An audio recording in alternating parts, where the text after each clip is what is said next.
Hello everyone, welcome back to the WebToTech YouTube channel. Today for this video of WebToTech, I will be showing you how to remove follower on Twitter. So for that, open the Twitter account on the web browser. Click open a new tab and there on the search bar type in twitter.com and press enter. It will direct you to the official web page where you will need to get logged in into the account. Now to log in, you will need to type in your details over here.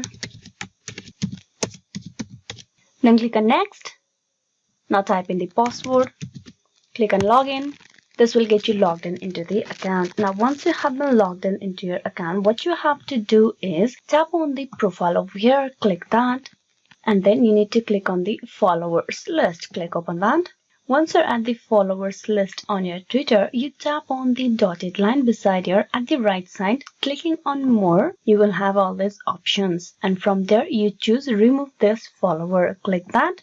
This user, LexiClear01, will be removed from your followers and won't be notified by Twitter. So click on remove, and with that the followers will be no longer be following you. Now if you reload this piece, you can see there is no more followers list. So you can only remove followers from the web browser, as this process will not be applicable in Twitter application. Hope this video was useful. Please like and subscribe the WebToTech YouTube channel. Thank you for watching till the very end.